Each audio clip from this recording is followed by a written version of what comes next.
This is Talk Business and Politics with Roby Brock. Welcome to today's Talk Business and Politics Daily. I'm Roby Brock, joined by John Brummett of the Arkansas Democrat-Gazette. Welcome to you.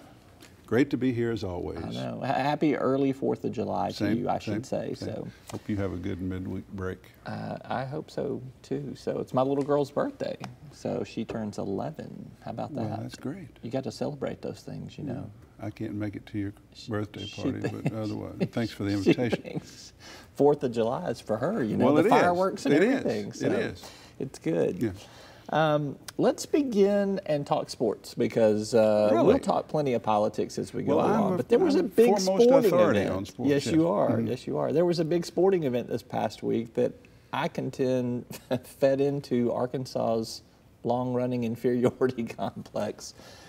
The Razorbacks are a pop fly in foul territory catch away from winning the College World Championship, the College World Series. And they drop the ball, and they lose the championship. Right. Well, they didn't drop it. They let it drop, but I know what you mean, yeah. How does this play into the state psyche, as we have talked about many times over the years, of Arkansas coming this close and just not getting over the cusp? Well, that's a very interesting psychological study, and it would be. And it's a complex subject, but I'll try to be brief. I'm on a texting message group with tennis buddies, all my age. Most of them went to the University of Arkansas in the early 70s. Fraternity boys, we're all pure D Arkansas guys, you know. And so during the games, there'll be, I don't participate so much because I tend to say negative things and upset them, but they're talking to each other in the text about the game. That play, there were comments that this is the Arkansas curse. It was almost like, you remember the story from Amy Chosick's book about the campaign manager who went into Hillary and said, you're going to lose. You're going to lose Wisconsin, Pennsylvania, Michigan. And she said, I knew they wouldn't let me be president. That's what, according to that book, she said. It's like these guys said, I knew they wouldn't let Arkansas be national champions. It's the Arkansas curse. And I think that was being heard widely. Part of it in our case is generational. We came of age in the 60s. 1969, the Arkansas-Texas game, ahead 14-0, Texas down 14-8. Fourth down from midfield, like 20 yards to go, and a quarterback who had never completed a pass all year threw to a double-covered and well-covered tight end who somehow caught it, and we lost the game. Yeah. Clint Sterner against Tennessee, remember that game? Puts the ball on the ground. We got them beat on their field. To knock them out of the national championship running, yeah. And stumbles, contend hard. Drops the ball. So, and yes, Arkansas has, in many ways, deserved inferiority complex because of the way we rank in terms of education and economic opportunity and those sorts of things. It makes, and we're a relatively small state, and we have one big-time college program. We have no pro program. So everything in Arkansas is all about the Razorbacks. And the interesting thing is, I'm not sure the Razorbacks are more futile than other teams. I think Boston Red Sox fans could tell you the same sorts of stories. The Chicago Cubs, right. I mean, they can all tell you rooting for, being a part of fanhood is frustration. But yeah, I'm sure the percentage of households with that game on was 4 times higher in Arkansas than in Oregon. I mean, there's just more going on in Oregon. It doesn't mean that much to them. And so that exaggerates what happened. Yep. And really, I mean, this one was maybe the most remarkable. I mean, just one of you three catch the ball, and you not only have won the World Series, you've swept the World Series. You've gone through and haven't lost a game, and you've demonstrated yourself as classy and the better team. But when it happened, did you have the thought I had? I said it to my wife, who really didn't understand what's going on. I said, they just lost the World Series. I mean, it just, this feeling of doom, because it means you knew they weren't going to come back in that game, and that they would be. And that's part of sports. I've played enough competitive tennis to know that you can be ahead 5-0 and lose, because I've done it. You know, I mean, you can. I mean, the last out or the last point is the hardest. A lot of it is just the nature of sports, and if you follow a team as a rabid fan long enough, everyone will have these kinds of frustrations. Yeah. But Arkansas is pronounced because of our smallness and our inferiority, and that particular play That may be more than any of the football plays. I mean, it's going to be remembered. Just catch it. It's going to be remembered. Incredible frustration. I will say this, though. They still had a great season, and Well, runner-up is not a bad thing necessarily. Out of all of, there are a lot of teams that would love to have come in second place this year and played as long as they did. So we will give them that as much. But well, sure, give them that. They're a great team, fine, good guys, wonderful, blah, blah. But, I mean, all they had to do was catch a pop foul when they had 3 guys around it. The frustration level is no doubt at record levels. Let's turn our attention to politics. Okay. Late last week on a Friday in Eureka Springs in front of I'm not sure how many newspaper people, there was a governor's debate between the 3 candidates for governor, Mark West, the Libertarian, Jared Henderson, the Democrat, and incumbent Republican Governor Asa Hutchinson. Did any news come out of this? Were you paying attention? Did you get anything out of the debate? Robbie, I'll tell you just a brief story to illustrate what I think your point is. I get a call Friday afternoon. I'm at home. You up in Eureka Springs at that debate? And I said, what debate? It said, the Arkansas Press Association. I said, their convention. Aren't you there? And I said, no, when was it? Today, moments ago. How did Jared do? This was a Democratic person. I didn't even know what happened. I do proceed there to Facebook, where one of the television stations had posted it. Channel maybe 7 maybe was all there. 3. Yeah, good. Of course, Channel 7. Of course, it was Channel 7 that did it, and watched it. Now, your question: did any news happen?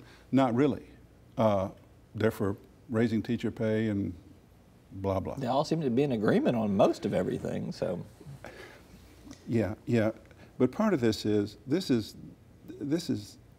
a few days after the start of summer. People aren't engaged in anything much in terms of news. Pre-July 4th. It's pre-July 4th, especially fall general election politics, especially in a governor's race that, with all due respect to Jared Henderson, it hasn't captured anybody's attention much yet. Had people been watching, because I watched it, I think the story would be Jared Henderson's polished performance. I don't know if you saw it, but Some of it. he did quite well. He was on the show this week too, and he did very well in that interview. Yeah, I mean, he's got of the Democrats have a young. They've got, I call them the Arkansas Democratic Party is like a major league team that won the World Series a few years ago, and then they lost all their players to age and free agency, and they're not winning many right now, but they've got some people up from AAA who actually are pretty good. And Jared Henderson, Clark Tucker, those sorts. So that might be the story, that Henderson is acquitted himself well. But no news and no interest. But all credit to the Press Association for having it. You know, that's what press associations do. And look at that. And you pulled a baseball metaphor in there to keep us going on our baseball analogies there. See, I try to weave themes through my work. And so we turn to national politics now, where there's an opening on the Supreme Court for President Donald Trump to replace somebody on his home team. That's not going too far there. Yeah. All right. Let's talk about the Kennedy departure and the politics of how this plays out. Republicans have the numbers if they'll get their rank and file to follow it and push through with whoever the president nominates. Democrats are putting up a stand, but when you don't have the numbers, how do you, it doesn't matter how many petitions people sign, does it? No.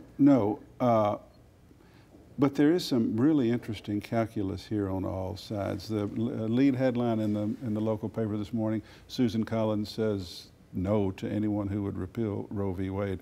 That has some people hopeful or maybe even excited. But the calculus is such that I don't think the issue is ever repealing Roe v. Wade. I don't know that we ever will. I mean, the Republicans need it there to raise money and to appeal to the fundamentalist right.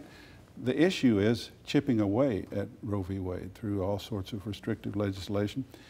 So so Susan Collins said, if I can't vote for somebody who says they're going to repeal Roe v. Wade, nobody's going to say. No Supreme Court nominee says, well, I'm going to get on there. And so that's... They're all going to respect the law and interpret the law. And she says Trump promised her he wouldn't ask about Roe v. Wade. Well, He doesn't have to. Most of these people are judgeship nominees whose politics and cultural views and legal views are known. Plus, does she believe everything Donald Trump says? Is she the one person who does? I don't. So that doesn't mean that much. Now, if Collins would come over on a nominee, or Murkowski or something, then you've got, if they could get one, the Democrats could get one Republican to come their way or to balk, then the next question is, can they keep their 49 together? And 4 of them, Manchin, West Virginia, McCaskill, Missouri, Teeter, Montana, and 1 in Indiana. What about Heinkamp up in South Dakota? Right, 5. Thank you, it's even more. Who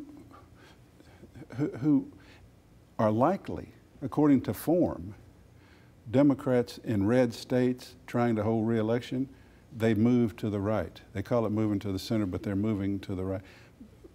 The chance of all 5 of them having the nerve to oppose a Trump nominee before the election, while at the same time, there's a whole new movement in the Democratic Party that's left, that's activist, that's strong, that's coming.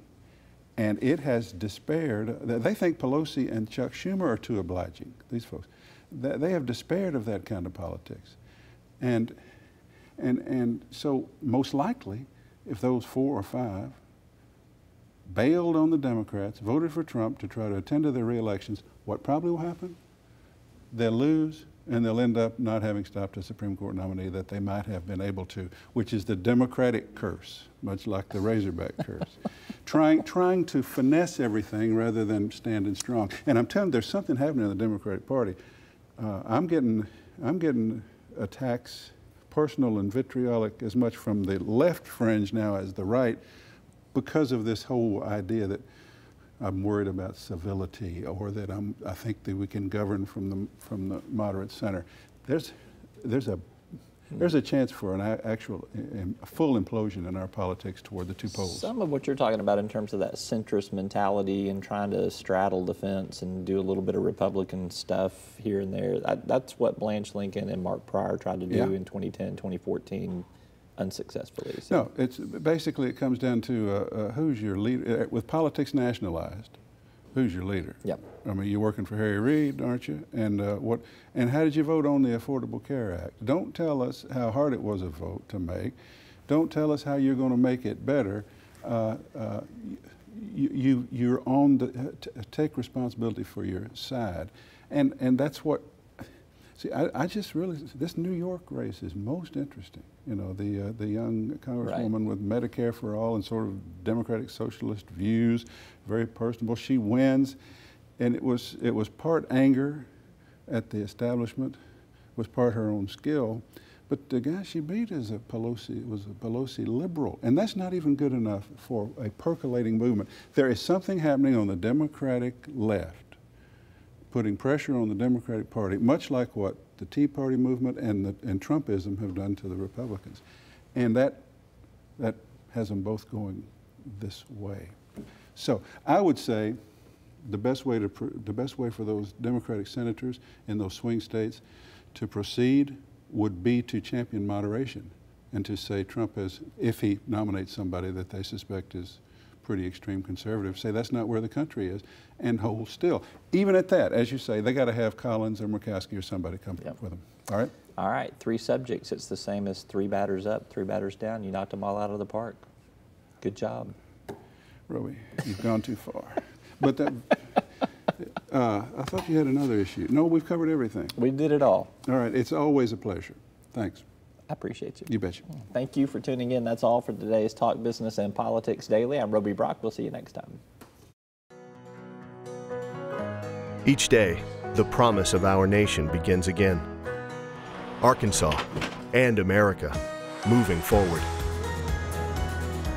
I help make that promise a reality. It's not for everyone, but people everywhere depend on us. Oh, I love you too, sweetie. Trucking delivers, or everything stops.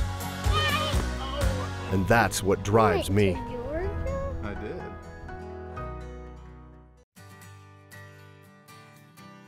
Arkansas Electric Cooperative Corporation provides electric energy across 2/3 of Arkansas. This is an exciting time in our energy history, with incredible progress being made in renewable energy and storage technologies. As our energy portfolio continues to diversify, we'll maintain an all-the-above strategy to provide reliable and affordable electricity. Ever since the first light bulbs were placed in our members' homes, the electric cooperatives have been the solutions provider for our members, and we want to continue that well into the future.